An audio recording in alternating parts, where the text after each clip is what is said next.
Apple का नाम आते ही जहन में एक ही चेहरा आता है ना, स्टीव जॉब्स। उनकी कहानी, उनकी लीडरशिप टेक्नोलॉजी की दुनिया में एक तरह से मिथक बन चुकी है।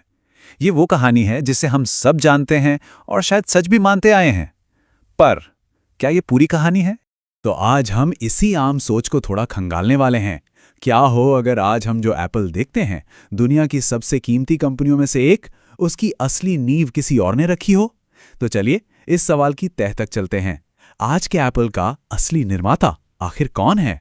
आमतौर पे कहानी ये बताई जाती है कि जॉब्स एप्पल की धड़कन थे, वो जीनियस जिन्होंने क्रांति ला दी। और टिम कुक, वो एक शांत, बहुत ही कुशल मैनेजर थे जिन्होंने बस उस बनी बनाई मशीन को आगे बढ़ाया। एक था विजनरी और दूसरा था ऑपरेटर। लेकिन क्या ये वाकई इतना सीधा साधा है? और ये सिर्फ कोई कही सुनी बात नहीं है। एकेडमिक रिसर्च भी इसी कहानी को सपोर्ट करती है। जैसा कि ये कोटेशन कहता है, स्टीव जॉब्स को कंपनी की आत्मा के रूप में पहचाना गया था। लेकिन जैसा कहते हैं ना, हर सिक्के के दो पहलू होते हैं, और हर कहानी के भी। तो चलिए स्टीव जॉब्स की एक ज्यादा गहरी, एक ज्यादा जटिल तस्वीर देखते हैं। रिसर्च का तर्क है कि उनकी जो बेमिसाल प्रतिभा थी, उसकी एक कीमत भी थी। उनकी शानदार सफलता के पीछे कुछ गहरी दरारें भी छिपी थीं। सवाल यह है कि क्या स्टीव जॉब्स एक त्रुटिपूर्ण जीनियस थे? अब देखिए, इस स्लाइड में जो बात सच में चौंकाती है वो है ये दोहरापन। एक तरफ जॉब्स एक दूरदर्शी थे, एक करिश्माई इनोवेटर, तो वहीं दूसरी तरफ रिसर्च उन्हें एक कंट्रोल फ्रीक बताती है, जिनका अंदाज तानाशाह जैसा था और जो अपनी ही टीम के लोगों को सबके सामने बेइज्जत तक कर देते थे। ये एक बहुत ही शक्तिशाली लेकिन उतना ही अस्थिर मिश्रण था। और ये सिर्फ उनकी पर्सनल कमियां नहीं थीं, इनका असर कंपनी पर सीधा और गहरा पड़ रहा था। मतलब जॉब्स के दौर में एप्पल के अंदर की टीमें एक दूसरे से दुश्मन की तरह लड़ती थीं। मैनेजमेंट में लगातार टकराव होता रहता था और ग्राहकों के प्रति एक तरह का घमंड का रवैया था।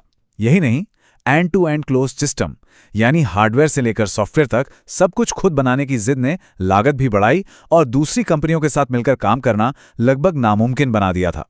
ये वो दरारें थीं जो बाहर से तो नहीं दिखती थीं, पर अंदर ही अंदर कंपनी को खोखला कर रही थीं। और यहीं कहानी में एंट्री होती है टिम कुक की। इस पूरे विश्लेषण का सबसे बड़ा आइडिया यह है कि कुक सिर्फ एक उत्तराधिकारी नहीं थे। वो सीईओ बनने से बहुत पहले से ही एप्पल के लिए एक जरूरी संतुलन बनाने वाली शक्ति थे, एक ऐसे पार्टनर जिनकी भूमिका को अक्सर नजरअंदाज किया गया। ये कोटेशन पूरी कहानी का रुख ही मोड़ देता है। रिसर्च साफ तौर पर कहती है कि कुक के आने से जॉब्स की कमियों का असर कम हुआ। वो उस तूफान में एक शांत ताकत थे जिसने एप्पल के जहाज को न सिर्फ डूबने से बचाया बल्कि उसे स्थिरता भी दी। जॉब्स के कैरेक्टर को समझने के लिए ना, रियलिटी डिस्टॉर्शन फील्ड को समझना बहुत जरूरी है। ये उनकी एक सुपर पावर जैसी क्षमता थी जिससे वो लोगों को नामुमकिन चीजों पर भी यकीन दिला देते थे। इनोवेशन के लिए तो ये एक बेहतरीन टूल था, लेकिन इसके साथ रोज काम करना बेहद मुश्किल था। टिम कुक का काम इसी शक्तिशाली करिश्मे को जमीनी हकीकत से जोड़कर रखना था, बिना खुद उसके असर में आए।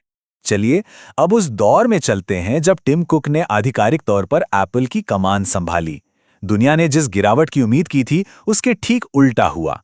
ये एप्पल के लिए एक अप्रत्याशित और जबरदस्त विकास का एक नया अध्याय था। उस वक्त दुनिया भर के एक्सपर्ट्स का मानना था कि जॉब्स के बिना एप्पल बिखर जाएगा। उनका कहना था कि विजनरी चला गया, जादू खत्म हो गया, अब सिर्फ एक ऑपरेटर बचा है। पर क्या सच में ऐसा हुआ? जैसा कि हम देखेंगे, आंकड़े एक ऐसी कहानी सुनाते हैं जिसकी किसी ने कल्पना भी नहीं की थी। जरा इस ग्राफ को देखिए, ये एप्पल की सेल्स और प्रॉफिट का चार्ट है। अब अपनी नजर 2011 पर लाइए, वो साल जब कुक सीईओ बने। क्या दिखा? ग्राफ लगभग सीधा ऊपर की ओर जाता है। ये कोई छोटा मोटा जंप नहीं है, ये एक जबरदस्त विस्फोटक ग्रोथ है जिसने सारी भविष्यवाणियों को धूल चटा दी। और बात सिर्फ सेल्स और प्रॉफिट की नहीं थी। ये ग्राफ स्टॉक की कीमतों की सीधी तुलना करता है। जो नीले बार हैं वो जॉब्स के दौर को दिखाते हैं और लाल वाले कुक के दौर को।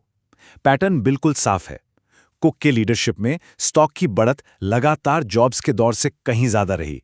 ये एक साफ संकेत था कि एप्पल में कुछ बहुत बड़ा और बहुत सही हो रहा था। और ये स्लाइड ये उस पूरी कहानी को बस एक नंबर में समेट देती है। कुक के दौर में एप्पल के स्टॉक में औसतन हर साल $16 से ज्यादा का उछाल आया। जॉब्स के समय ये आंकड़ा $1 से भी कम था। ये नंबर झूठ नहीं बोलते। कुक ने एप्पल को आर्थिक रूप से एक नए शिखर पर पहुंचा दिया था। तो सवाल यह है कि ये चमत्कार हुआ कैसे? कुक ने कोई जादुई नया प्रोडक्ट नहीं बनाया, बल्कि उन्होंने एप्पल के कल्चर को ही जड़ से बदल दिया। उन्होंने टीमों के बीच की दुश्मनी को सहयोग में बदला, सामाजिक जिम्मेदारी को कंपनी का अहम हिस्सा बनाया, गलतियों पर माफी मांगना सिखाया और कंपनी को एक व्यक्ति के अधिकार से निकालकर एक व्यवस्थित और मजबूत सिस्टम पर आधारित बनाया। ये टेबल दोनों की लीडरशिप स्टाइल के बीच का फर्क आईने की तरह साफ कर देती है। जहां जॉब्स के एप्पल में टकराव और अहंकार का माहौल था, वहीं कुक के एप्पल में सहयोग, सम्मान और सामाजिक जिम्मेदारी पर जोर दिया गया। ये एक ऐसा क्रांतिकारी बदलाव था जो एप्पल की लंबी सफलता के लिए बेहद जरूरी साबित हुआ। तो इसका मतलब ये नहीं है कि एक लीडर सही था और दूसरा गलत, बल्कि ये कहानी है दो अलग-अलग युगों के लिए दो अलग-अलग तरह के जीनियस की। एक ने क्रांति की शुरुआत की और दूसरे ने उस क्रांति को एक अमर संस्थान में बदल दिया। दो नेता, लेकिन एक ही शानदार विरासत। असल बात यह है, एप्पल जैसी कंपनी को बनाने के लिए जॉब्स के तूफानी क्रांतिकारी जीनियस की जरूरत थी, लेकिन उसे दुनिया की सबसे कीमती और सम्मानित कंपनी बनाने और बनाए रखने के लिए कुक के शांत, स्थिर और सहयोगी जीनियस की जरूरत थी। मतलब एप्पल को दो अलग-अलग युगों के लिए दो अलग-अलग तरह की प्रतिभाओं की जरूरत थी।